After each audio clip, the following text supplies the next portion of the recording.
Abra sua Bíblia em 1 Coríntios capítulo 11, versículo 17. 1 Coríntios capítulo 11, versículo 17. Nós vamos ler um texto muito conhecido que trata sobre a sobre a ceia. Estou com a célula na cabeça. E como hoje é o dia de nós celebrarmos a ceia, então nós vamos ter uma palavra exatamente sobre isso, tá? Toda sobre a ceia, todo sobre esse ato tão importante para nós como cristãos, e quão profundo é, na verdade, nós participarmos da ceia do Senhor. 1 Coríntios capítulo 11, versículo 17. Encontraram? Amém?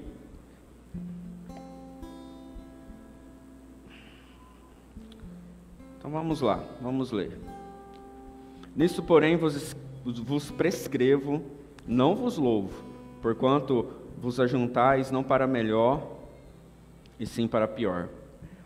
Porque, antes de tudo, estou informado haver divisões entre vós quando vos reunis na igreja, e eu em parte o creio, porque até mesmo importa que haja partidos entre vós, para que também os aprovados se tornem conhecidos em vosso meio. Quando pois vos reunis no mesmo lugar, não é para a ceia do Senhor que comeis, porque ao comerdes, cada um toma antecipadamente a sua própria ceia, e há quem tenha fome, ao passo que há também quem se embriague. Não tendes porventura casas onde comer ou beber, ou menosprezais a igreja de Deus, envergonhais os que nada têm? Que vos direi? Louvar-vos-ei? Nisto certamente não vos louvo, porque eu recebi do Senhor o que também vos entreguei, que o Senhor Jesus, na noite que foi traído, tomou o pão, e tendo dado graças, o partiu e disse: isso é o meu corpo, que é dado por vós, fazei isso em memória de mim. Por semelhante modo, depois de haver ceado, tomou também o cálice, dizendo: este cálice é a nova aliança no meu sangue, fazei isso todas as vezes que o beberdes em memória de mim. Porque todas as vezes que comerdes este pão e beberdes o cálice, anunciais a morte do Senhor até que Ele venha. Por isso, aquele que comer o pão ou beber o cálice do Senhor indignamente, será réu do corpo e do sangue do Senhor. Examine-se, pois, o homem a si mesmo, e assim coma do pão e beba do cálice.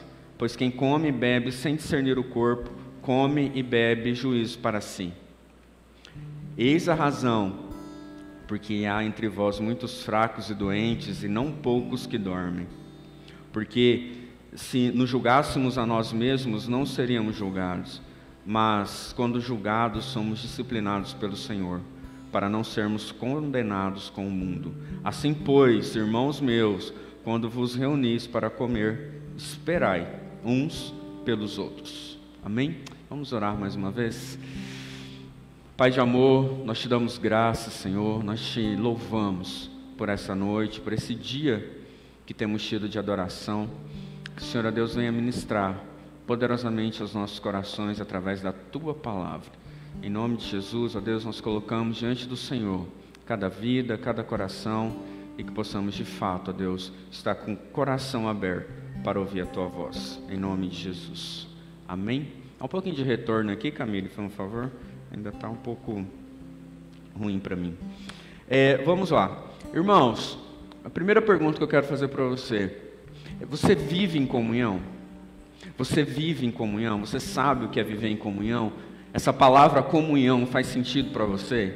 Porque no mundo, na sociedade que a gente tem vivido hoje, cada vez mais individualizada. Nós pensamos e agimos muitas vezes na minha própria vontade, naquilo que eu quero, naquilo que eu faço. Ou seja, essa situação que nós temos vivido, de certa forma, tem nos afastado uns dos outros, e a nossa preocupação, na maioria das vezes, não em todas, tem sido com o meu próprio bem-estar tão somente. Então, essa palavra comunhão acaba caindo em desuso no nosso meio. E quando nós falamos de ceia, e já já a gente vai entrar bem no texto, comunhão é a palavra. A palavra ceia, o sentido da ceia é um sentido de comunhão. É um sentido de estarmos em unidade, primeiro com o Senhor e depois com o nosso próximo, com aqueles que estão ao nosso lado. Porém, entretanto, para haver comunhão, nós temos um desafio muito grande, por vários motivos. Para começar, lá na sua casa, quantos anos você tem? Quantos anos tem o seu filho? Quantos anos tem o seu neto? Né? As pessoas que estão ali na sua casa. Né? Existe ali um conflito de gerações. Existe ali pessoas que são de gerações diferentes. A geração mais madura dos seus avós ou até bisavós, que alguns chamam de baby boomers. Tem a geração X, que é a geração daqueles que hoje têm entre 45 e 56 anos. É a geração que nasce do pós-guerra, né? Nasce depois de 1945 ali. É uma geração mais voltada para o trabalho, né? Em sua maioria. Temos também a geração Y ou milenal, que é aquela geração que passou ali pelo período do milênio, né, onde a comunicação agora começou a ficar mais forte com a televisão e logo depois o início da internet. Lembra da internet de escada? Lembra aquele barulhinho da internet de escada? Se você lembra, você faz parte dessa geração aí, geração milenal. E aí nós temos a geração Z, que hoje são os nossos adolescentes, jovens, que é essa geração mais conectada, que nasceram já conectadas com a internet, com tudo, com as redes sociais, principalmente. É uma geração que é bem à frente, digamos assim, do seu tempo. E as nossas crianças, que alguns consideram como a geração alfa. Então, pense você numa casa onde há esse misto de gerações. No seu trabalho, onde há esse misto de gerações, na sua faculdade, na igreja, onde tem pessoas de várias gerações, várias e várias gerações. Então, ter comunhão num misto num leque tão diferente de pessoas, é um desafio. Além disso, não há só diferença de gerações, há diferença também de interesses, há diferença também de opiniões, né? Opinião política, religiosa, opinião sobre o futebol. Se nós formos colocar esses assuntos na roda, com certeza muita faísca pode até sair, né? Por conta dessas diferenças que existem, a gente sabe que existe. Então, como ter comunhão no meio de estudo? Como ter comunhão na igreja ou na sociedade com essa diferença que existe nas nossas relações? E é interessante a gente pensar assim, porque quando a gente fala, e nós vamos falar hoje da profundidade na comunhão, nós precisamos entender o outro, nós precisamos entender a nós mesmos, nós precisamos entender como as coisas funcionam na cabeça do outro, talvez, e ser mais tolerante, certo? Esse texto, queridos, esse texto de quando nós lemos na ceia, e na maioria das vezes a gente lê só um trechinho aqui antes de distribuir os elementos, eu falei, não, nós precisamos mergulhar um pouco mais nele, pelo menos hoje. Por quê? Porque o apóstolo Paulo escreve para uma igreja que estava em conflito. O apóstolo Paulo escreve para uma igreja onde havia não só conflitos de gerações ou de interesses, mas também conflitos sociais muito fortes. Quando a igreja ali de Corinto se reunia para a ceia, havia um conflito, porque alguns chegavam com muita coisa e outros muita coisa para a mesa, muitos alimentos, carnes, vinhos e tudo mais, pães, e outros que eram pobres, que não tinham condições, não conseguiam levar nada, praticamente nada. Então o que acontecia na igreja de Corinto? Havia uma divisão entre aqueles que tinham muito e aqueles que nada tinham, ou tinham pouco. E o apóstolo Paulo, ele chega falando, eu não posso louvar vocês por isso, eu não posso agradecer ao Senhor por esse tipo de atitude, de separação, de conflito, de divisão. Isso não pode acontecer. E ele começa então a discorrer sobre isso. ele começa a falar sobre essa reunião, esse sentar à mesa, como que esse sentar à mesa deveria acontecer. E por falar em sentar à mesa, por falar em ceia, nós vemos que a ceia, quando Jesus a instituiu, ela foi feita no momento de Páscoa.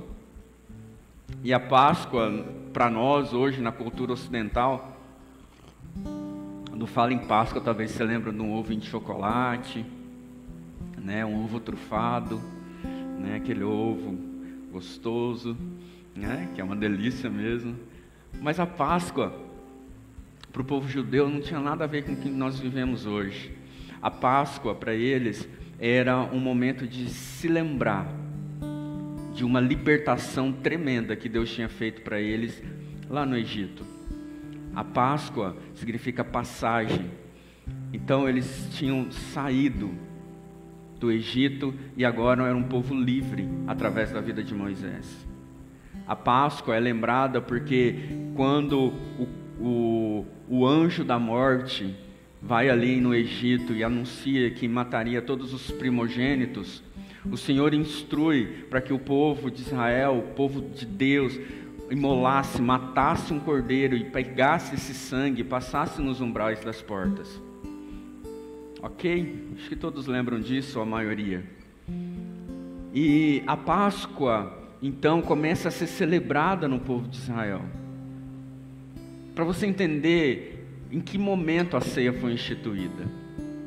Porque a Páscoa, quando Jesus fala: vamos, meus discípulos, os discípulos perguntam: onde é que nós vamos celebrar a Páscoa, Jesus?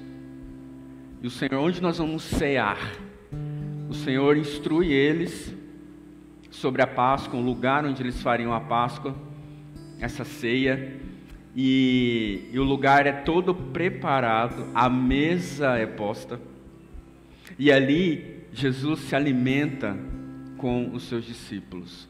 Naquela mesa, obrigatoriamente deveria ter pão, deveria ter vinho e deveria ter ervas amargas.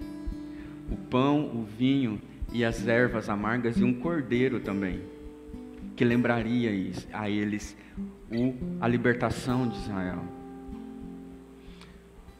Gente, sentar à mesa era um ato que o povo de Israel, que o povo judeu fazia com muito zelo. Era algo que eles faziam mesmo como uma liturgia que significava muito para eles. Hoje em dia, a gente almoça ou janta, às vezes na frente da televisão, na correria. Às vezes a gente come, passa ali, pega um salgado, um risole e come. Às vezes a gente não tem tempo de sentar à mesa com a nossa família e se alimentar. O povo judeu, o povo de Israel, eles tinham esse hábito de sentar à mesa.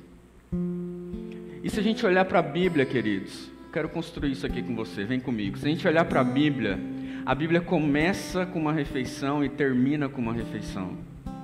A Bíblia começa com uma orientação de Deus para Adão e Eva, dizendo: comam, não é isso? Comam de tudo o que tiver nesse jardim, só não comam dessa árvore, do fruto dessa árvore. A Bíblia termina dizendo que um dia nós estaremos sentados à mesa do banquete com o Cordeiro Santo de Deus. Amém? A Bíblia, no meio ali onde Jesus, então, vive e orienta, naquele momento o Senhor também se senta à mesa com seus discípulos. Jesus se sentou à mesa em vários momentos durante a Bíblia. Os seus ensinamentos, na maioria das vezes, foram feitos ao redor de uma mesa. Assim também como vários outros homens de Deus que tiveram refeições com o Senhor. A gente vê que ali o povo de Deus, quando teve uma experiência no Sinai, o Senhor chama Moisés e alguns líderes para comerem com ele. E durante alguns momentos da Bíblia, nós vemos as pessoas tendo relações interpessoais ali na mesa. Então, esse entendimento de sentar à mesa não é algo tão banal para Deus, e não deve ser para nós. Esse ato de se sentar à mesa, ou de se pôr uma mesa como essa, é algo importante, faz sentido, tem significado. O tabernáculo, quando foi construído e ordenado por Deus para que Moisés o construísse, uma das orientações do tabernáculo, que era o templo do Senhor, era que fosse feita uma mesa de ouro, e nessa mesa fosse colocado pães. 12 pães eram colocados semanalmente sobre a mesa. Aquele pão sobre a mesa significava a própria presença de Deus. Era o pão da presença, era a mesa da propiciação. Meu irmão, tudo na Bíblia tem um sentido. E hoje nós sabemos que o Senhor Jesus é o próprio pão para a nossa vida. Nós vemos no Êxodo, quando o povo começa a reclamar de fome, o que o Senhor faz? Vem o quê? Pão do céu, que é o maná. E o povo se alimenta ali daqueles pães. E aquele pão não precisaria ser guardado. Todos os dias eu teria que ir lá e pegar aquele pão para mim e para minha família. Meu irmão, esse pão, essa mesa, esse alimento, isso é muito importante para o Senhor e faz sentido, e precisa fazer sentido para mim e para você. Precisa fazer sentido quando nós nos sentamos à mesa durante a ceia, mas também precisa fazer sentido nas nossas relações, e principalmente a nossa primeira relação, que é a nossa relação com Deus. Nós precisamos ter uma profunda comunhão com Deus. Uma profunda comunhão com Deus. A mesa do Senhor então é posta para que nós possamos nos achegar a ela. Quando os judeus se reuniam para ceia ou para alguma refeição, não entrava qualquer um na mesa, não se sentava qualquer um na mesa. Só sentava aqueles que eram próximos da família, aqueles que tinham algum tipo de relação com a família, esses sim se aproximavam da mesa. Porque para eles, esse ato de se sentar à mesa era como algo que é como se eles abrissem a vida deles. Aquela pessoa que se senta à mesa porque ela tem muita intimidade comigo. Então mesa para ele significa intimidade, para o Senhor também. Quando o Senhor me convida e te convida a se assentar à mesa, quando Ele diz sobre Ele mesmo ser o pão da vida que nos alimenta, Ele está dizendo para mim e para você que nós podemos nos achegar e nos assentar a essa mesa. Jesus, quando começa o seu ministério, ele faz algo que os judeus não faziam, que era se assentar na mesa do pobre, do necessitado, daquele que era excluído da sociedade. Ele se reuniu todos esses à mesa dizendo: você é aceito, pode vir até mim. Então esse ato de Jesus de trazer as pessoas à mesa é um ato muito importante. É um ato muito importante. Porém, entretanto, queridos, aí é que vem um conflito. Quando nós falamos em profunda comunhão com Deus, quando nós falamos de que, beleza, há uma mesa posta para nós. Você consegue enxergar a mesa da ceia, daí onde você está sentado? Dá uma olhadinha para ela para ilustrar o que eu vou dizer. Ok? Certo. Quando há uma mesa posta para nós, uma mesa como essa, e há um convite dizendo para mim e para você: pode vir, pode comer comigo. Jesus está me chamando, está te chamando para comer com Ele. Mas você olha para uma mesa dessa e falta uma coisa. Não falta o pão, não está faltando vinho, não está faltando uva, mas está faltando algo. Algo que se chama fome. Fome. Quando nós buscamos ao Senhor, quando nós nos aprofundamos na intimidade com Ele, nós precisamos chegar à sua mesa com fome. Você já viu, você já deve ter visto vídeos, fotos de pessoas que estão quase morrendo de inanição por não ter o que comer. Estão com as suas costelas à mostra, com a sua barriga funda, aquelas crianças na África. E aí, muitas vezes passa uma ajuda humanitária por aquele lugar, e aí aquelas pessoas que estão com fome, você acha que elas reagem como aquele pacote de feijão, aquele pacote de arroz? Você acha que ela vai olhar e falar, será que esse feijão é bom? Será que é da marca Tio João? Ou é maçom? Ou é Tio Urbano? Sei lá. Você acha que ele fica selecionando? Gente, quando alguém está com fome, você mesmo, quando sua barriga está com fome, por isso alguns especialistas dizem, não vá ao supermercado com fome, porque às vezes você vai comprar mais coisas do que você deveria comprar, tá? Coma antes de ir ao supermercado, porque quando nós estamos com fome, nós ficamos seres irracionais quase,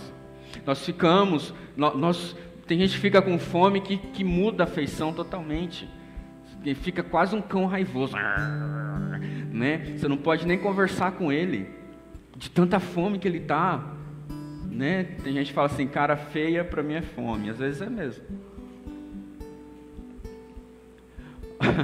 Mas a questão, queridos, que eu quero que vocês me entendam, é que há uma mesa posta, mas falta fome, porque esses que têm fome, quando a ajuda humanitária passa e lhe oferece um pacote de arroz ou de feijão, de que seja, você acha que eles vão devagarzinho? Não, eles vão correndo, eles passam na frente de todo mundo lá querendo pegar aquela comida, aquela água, não é assim?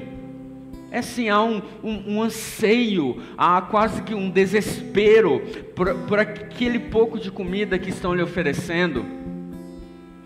Pois bem, porém, entretanto, quando se trata de uma mesa posta que o próprio Senhor nos deu, uma mesa maravilhosa com pães quentes, né, com vinho mais caro, que é o que o Senhor nos oferece, do bom e do melhor, nós olhamos para essa mesa e não estou com fome, não estou com tanta fome assim. O Senhor tem o melhor para te oferecer e você não está com fome? Não. A minha pergunta é, se não há fome, se você não está comendo da mesa do Senhor, você está comendo de que mesa? Se você não está comendo da mesa desse pão vivo que nos alimenta, que nos sustenta para a vida eterna, você está se alimentando onde? Como? De que forma? Porque para termos uma profunda comunhão com o Senhor, nós precisamos nos saciar nele, nós precisamos desejá-lo, precisamos querer comer dele. E minha pergunta para você é, onde é que você tem matado a sua fome? Em que lugar? Com quem? Que alimento é esse que você tem comido, que tem arrancado a sua fome da presença de Deus? Pense. Porque há vários tipos de alimentos aí para a nossa alma. Talvez seu estômago está cheio das coisas que esse mundo pode te oferecer, das coisas que você quer para a sua vida, das pequenas migalhas que caem no chão aí de atenção que você precisa. Eu preciso de atenção, e você fica buscando das pequenas migalhas que as redes sociais te oferecem.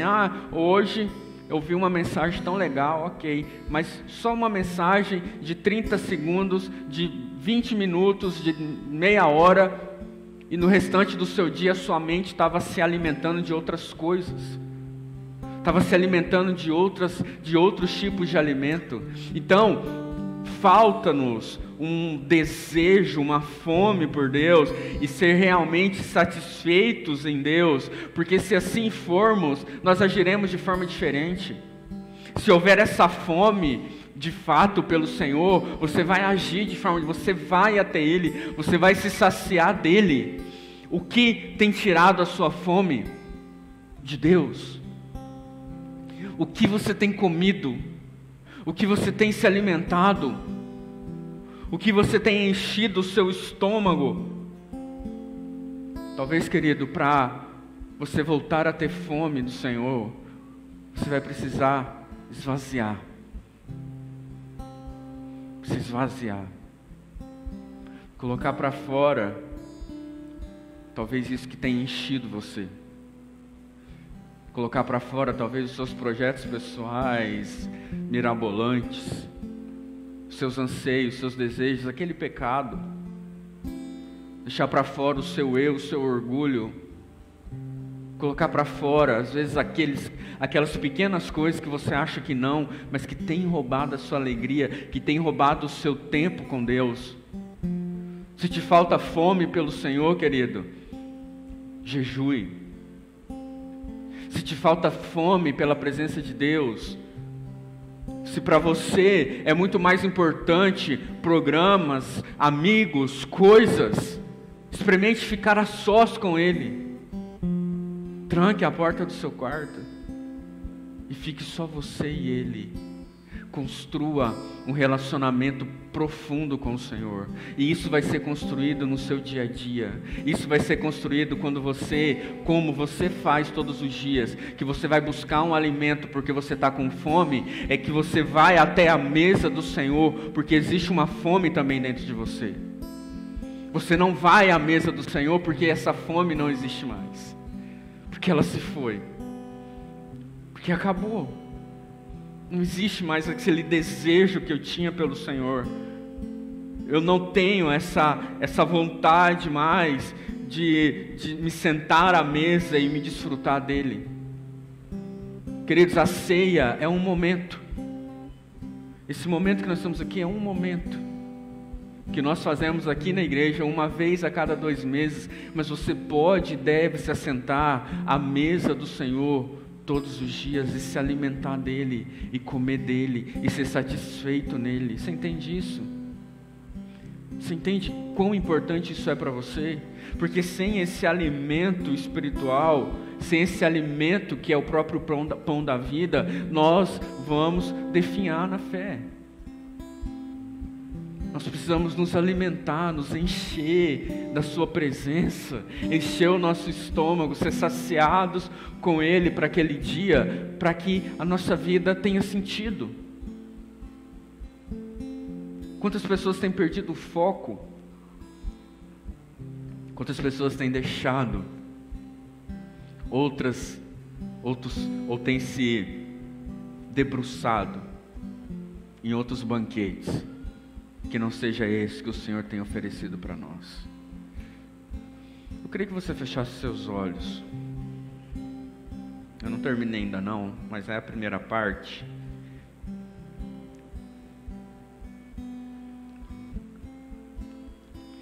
Pois essa comunhão que eu preciso ter com Deus, essa profunda comunhão que eu preciso ter com Ele, passa pelo ato de se sentar à mesa.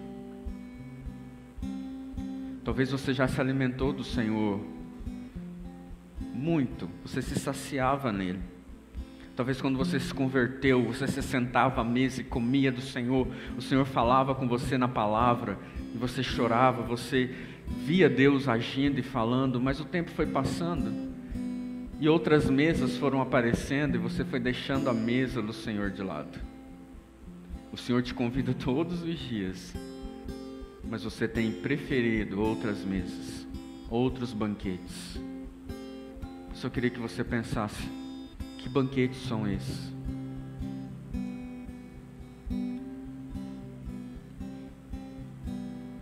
Pessoas famintas por Deus, o buscam com fome, buscam desesperadamente pelo alimento.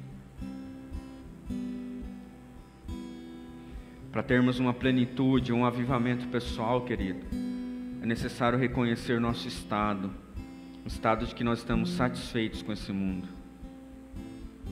A palavra do Senhor diz que bem-aventurados que têm fome e os que têm sede de justiça, porque eles serão fartos. Se tivermos fome, então sentaremos à mesa, teremos intimidade com Deus e seremos santos como Ele é. Sentar-se à mesa é desfrutar de intimidade, é desfrutar de alegria. O Senhor te convida à mesa nessa noite. Volte para a mesa do Senhor. Volte para a mesa. Deixe o entretenimento. Deixe os fast foods, as comidas rápidas que você tem tido. E volte-se para a mesa do Senhor em nome de Jesus. Amém. Pode olhar para mim de novo. Obrigado. Meu irmão, a comunhão nos preenche. Hoje, para você estar sentado aqui, nesse horário, não sei em que momento você vai assistir esse vídeo, talvez, mas para você estar sentado aqui e prestar atenção em um sermão, talvez para você já seja um desafio a ser rompido. Porque hoje nós estamos na era do fast food, de mensagens rápidas e vídeos rápidos. E se sentar à mesa e ter comunhão com Cristo, de olhar no olho, eu queria ver como Jesus ia reagir se Ele estivesse hoje aqui. Porque hoje nós nos sentamos à mesa com a nossa família, mas a nossa comunhão é com o celular. As pessoas comem com a cabeça baixa, não por causa do prato, mas por causa do celular. As pessoas não... E aí agora eu estou fazendo uma ponte para o que eu quero falar agora. As pessoas estão tão conectadas e ao mesmo tempo tão desconectadas, tão distantes. Há um paralelo nisso tudo. Porque o ato de se assentar à mesa, e você já viu como a mesa é feita? Ela é feita justamente para nós estarmos próximos uns dos outros. Você senta aqui, o outro senta na sua frente. Talvez hoje, quando você sair daqui, você vai se sentar na mesa com alguém. Preste atenção nesse ato. Que você vai estar olho no olho com alguém. Aproveite, querido, esses momentos que você tem à mesa. Sentar-se à mesa revela a importância da comunhão. Primeiro com Deus e depois com o outro. Olhe para a pessoa que está do seu lado, só olhe. É sobre ela que eu quero falar agora.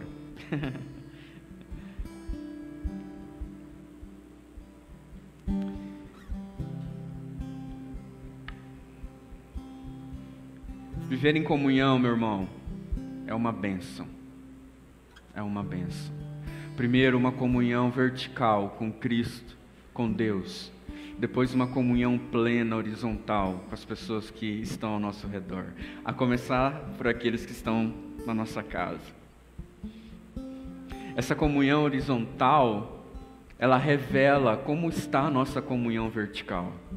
Porque se nós estamos conectados com o Senhor, se nós estamos assentados à sua mesa, comendo do pão da presença, que é o próprio Cristo, as nossas relações horizontais, elas serão diferentes, elas serão profundas.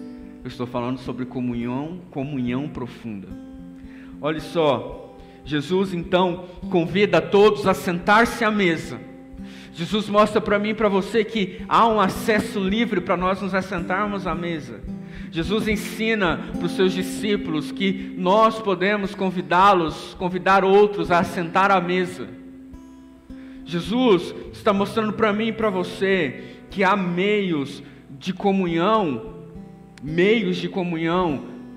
que começa com ele, mas se estende ao outro, que traz para mim e para você. Quando você tem comunhão, você vai ter encorajamento, você vai ter força, você vai ter repreensão, que faz parte da comunhão, você vai ter intimidade, você vai ter mais amor, segurança. Isso faz parte da comunhão. O primeiro lugar de comunhão que Deus nos coloca, assim como Jesus, foi na própria mesa feita pelo seu pai José. A mesa posta ali na sua casa. Jesus ele não começa o seu ministério lá no batismo, com João Batista ou com os seus discípulos, ou curando, não. Ele começa o seu ministério na sua casa, na mesa. Jesus começa o seu ministério ali. Muitas vezes nós queremos proclamar, falar, orar com os outros, mas isso da sua casa. Aqueles que estão perto de você têm recebido a sua ministração, têm recebido o seu cuidado, seu filho, sua filha, seus companheiros de amizade, até de trabalho, aqueles que são mais próximos, mas principalmente os da sua casa, têm recebido do Senhor na comunhão vertical, através da sua vida na sua casa, meu irmão, minha irmã. Então, quando nós nos assentamos à mesa da nossa casa, se você não se assenta à mesa da sua casa, experimente fazer isso. Se assente à mesa, e naquele de passar um prato, ou uma concha de feijão, me passe uma concha de feijão, mas me passe também como você está. Me passe um pouquinho de salada, mas como vai a sua saúde? Como foi na escola? A mesa é um lugar, querido, de comunhão. A mesa é um lugar de cuidado, de relacionamento, de respeito e de serviço. Então volte-se à mesa da sua casa, em primeiro lugar, porque sentados à mesa, há cura, há perdão, há alinhamento para a sua família. Outro meio de comunhão é dar, é a doação, porque isso faz parte do próprio Jesus. Ele deu tudo que Ele tinha. Isso faz parte do caráter do próprio Deus. Ele deu o seu próprio Filho. Deus nos deu tudo. Quando trata de comunhão, eu preciso dar o meu tempo para o outro. Eu preciso dar do meu talento servindo a igreja. Eu preciso dar do abraço, do consolo, da oração, do cuidado, do dinheiro, dos bens. Às vezes alguém não está passando bem na sua família, ou em algum lugar, você precisa ir lá dar do seu tempo. Olha aqui, quando Jesus ele se assenta ali à mesa com seus discípulos, e há aquela troca, depois que eles se servem uns aos outros, eles cantam hinos de louvor e adoração ao Senhor, e sabe o que eles fazem depois? Eles se levantam e vão cumprir a sua missão. Levantam de barriga cheia, levantam-se satisfeitos daquele pão vivo que eles receberam.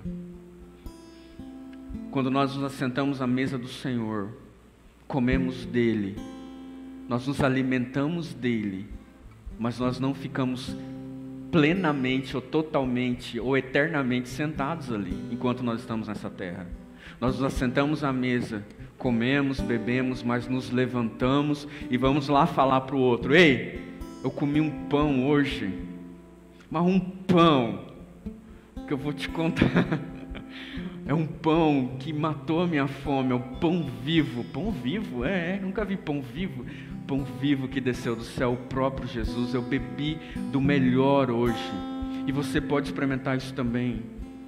Meu irmão, na comunhão que há em Cristo, isso que nós recebemos dele não fica retido à mesa. Nós saímos e proclamamos esse amor, nós saímos e proclamamos a sua bondade, nós saímos e proclamamos o quão maravilhoso e sustentador ele é.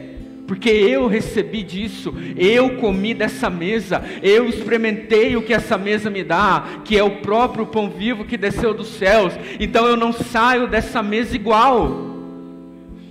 Você já não foi lá no McDonald's e comeu lá o melhor lanche? Você não saiu falando: eu comi um lanche, ou lá não sei aonde, aqui em Lacerda, mas tem um lanche ali. Mas você está comendo todos os dias, talvez, da mesa do Senhor, mas você não fala do que você comeu, você não proclama disso que você está experimentando todos os dias, que é o pão vivo que desceu do céu. Tem um monte de gente aí pelas ruas, precisando, amigos seus, precisando desse alimento. E o que você tem feito?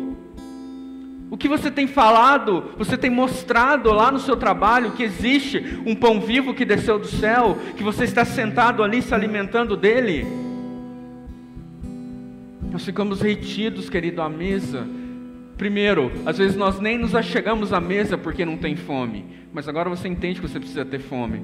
E segundo, nós às vezes comemos, mas paramos ali, não vamos adiante. Por isso, querido, nós precisamos sair dessa mesa proclamando essa verdade, porque na comunhão isso acontece. Quando eles sentavam para comer da ceia do Senhor, da Páscoa, existia ali, como eu disse, alguns alimentos. O cordeiro ficava por último, A carne ficava por último. Hoje em dia, né, a gente já quer ir direto na carne. Mas a carne ficava por último. Antes eles comiam o pão sem fermento, pão asmo. Eles comiam o pão sem fermento para lembrar que lá no Egito eles não tiveram tempo de fermentar pão. Deus os libertou, eles tiveram que sair. Logo, já, não tinha tempo. Eles comiam também ervas amargas, para lembrar que o tempo que eles passaram no Egito foi amargo. Isso me lembra, querido, para mim e para você, que quando nós nos alimentamos do Senhor, em alguns momentos, vão vir algumas palavras para você que você não vai gostar.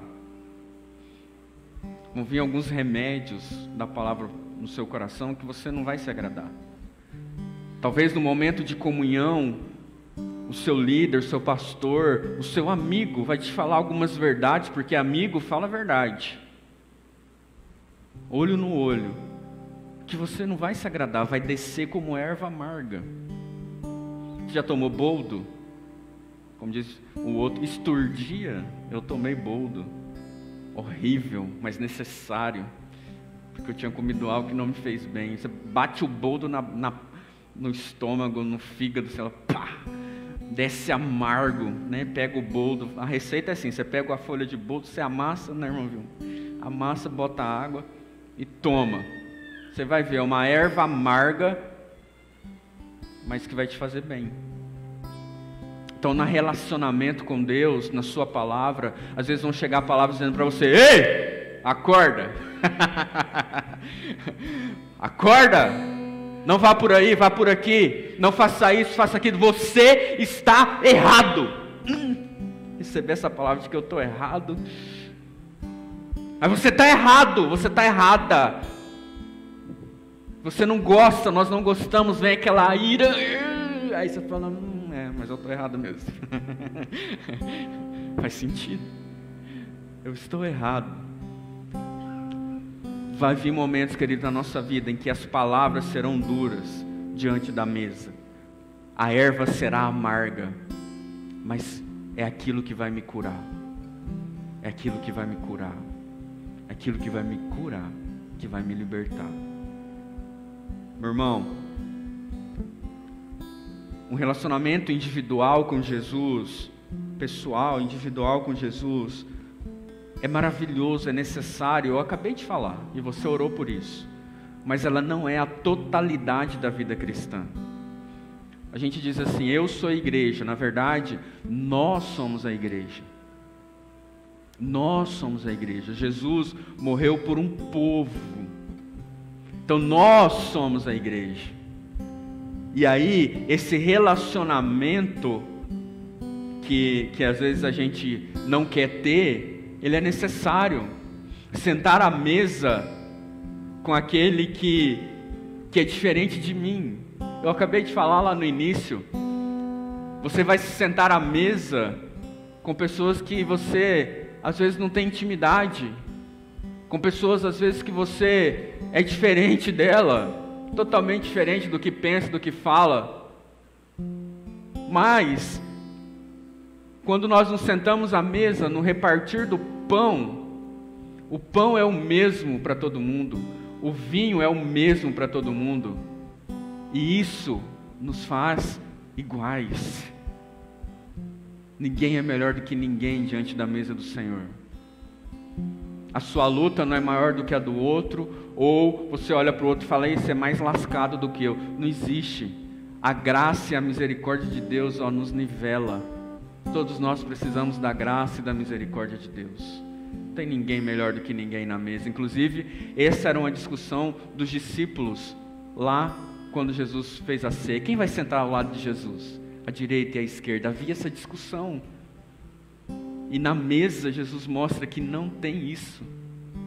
O partir do pão, querido, na ceia, o partir do pão anuncia para mim e para você que Cristo ainda vive. O partir do pão, eu vi algo tão interessante que eu quero compartilhar com você. Hoje de manhã eu acabei esquecendo de falar, mas fica aí registrado. O partir do pão na ceia quando nós lemos aqui o texto todinho, que nós lemos, você percebe que o apóstolo Paulo em todo momento está tratando de relações interpessoais. Ele está tratando disso aqui. Quando o apóstolo Paulo fala: examine-se, pois, o homem a si mesmo, e antes de comer deste pão e beber esse cálice, pois o que come e bebe indignamente, come e bebe para a sua própria condenação. Versículos 28 e 29, muitas vezes a gente pensa assim: vou tomar a ceia aqui, fulano do meu lado está em pecado, porque ele não está tomando a ceia. Não é assim? Aí você fala: não, tá, é sim, é. Fulano não, olha, fulano não pegou. Só que, queridos, eu quero te fazer uma pergunta: quem é totalmente digno de se assentar à mesa? Quem é totalmente puro e santo para se assentar à mesa? Levante a mão. Ninguém. Nós somos justificados em Cristo. É por causa do seu amor, da sua graça. Porque um dia eu fui aos pés da cruz e me humilhei e reconheci o senhorio de Jesus sobre a minha vida. Então, agora eu tenho esse livre acesso à mesa. Mas nenhum de nós será totalmente santo ou digno de se assentar à mesa. Só na glória celestial, quando nós seremos transformados. Aqui todos nós estamos sujeitos ao pecado. A questão é discernir o corpo de Cristo. O que é discernir o corpo de Cristo? Estar em comunhão com o corpo. Como que eu estou em comunhão com o corpo? Eu estou em comunhão com o corpo através da igreja. Eu estou em comunhão com o corpo através do batismo. Eu estou em comunhão com o corpo através das nossas relações. Eu sei o que o outro tem e precisa. Lógico que numa igreja de 300 e poucos membros a gente não vai conhecer todo mundo. Por isso as células, por isso você precisa ir para a sua célula, porque lá você vai ter relação mais de perto com alguém. Aqui na igreja é maravilhoso e nós celebramos isso, essa diversidade de olharmos um para o outro e falar: nossa, que legal. E a gente precisa olhar isso com esses olhos. Que bom me assentar à mesa com alguém que é mais experiente do que eu. Olha, uma criança. Essa diversidade, porque na igreja, na nossa vida, não haverá uniformidade, mas haverá essa diversidade onde o Senhor trabalha. E aí gera-se a unidade. E através disso, meu irmão, então, no partir do pão, na ceia, quando eles estavam ali trocando, Bibi, pega um pedaço, pega um pão aqui para mim, por favor. Sobe aqui com pão, qualquer um, pode ser. Eu não vou quebrar o pão não, tá, gente? Fica aqui. A cara dela, meu Deus, o que vai acontecer? Mas na ceia, faz de conta que eu estou partindo o pão. Na ceia do Senhor nós partimos o pão e nós entregamos o pão para o outro, com olho no olho. Na ceia nós celebramos a comunhão, um olhando para o outro, porque nós somos um em Cristo. Na ceia nós celebramos a unidade em Cristo. Na ceia nós celebramos o relacionamento profundo e a comunhão profunda que Cristo nos dá. E aí eu pego do meu pão e vou cortando, e a Bibi vai dar para o seu pai vai dar para sua mãe, e assim nós vamos tendo esse ato de comunhão. Nós fazemos isso de olhos abertos, olhando um para o outro. Tem sim o tempo de examinar a si mesmo, como a palavra de Deus diz, onde eu fecho os meus olhos e vejo como que está a minha vida de comunhão com Deus e se eu estou discernindo o corpo. Mas tem um momento onde eu abro, parto o pão e entrego. Obrigado. Para encerrar, queridos, comer da ceia anuncia que Cristo morreu. Partir o pão anuncia que Cristo está vivo. Cristo vive. Cristo vive. E sabe onde Cristo vive? Olha ao seu redor. olha mais. Cristo vive aí, nessa pessoa que você considera imperfeita, feia, fedida. Hoje ninguém mais tem mau hálito, está todo mundo com máscara, né? Todo mundo perfeito. Mas essa pessoa que você considera linda, essa pessoa que você te inspira, Cristo vive através dela. Porque você se levantou dessa mesa que você foi convidado e você está indo representar Cristo na vida de alguém. Cristo vive, querido. Cristo vive e reina através da comunhão. Porque quando passo em frente à igreja e vê você tendo comunhão com seus irmãos, fala, nossa, que profundo. Quando passam na frente da sua casa e vê você tendo comunhão com a sua família, quando vem a comunhão acontecendo na igreja através da sua célula que vai retornar, e você posta lá nas redes sociais, fala, nossa, que legal. É Cristo vivo. Cristo vive em mim. Cristo vive em você. Cristo vive na comunhão. E Cristo me convida e te convida a se chegar a essa mesa.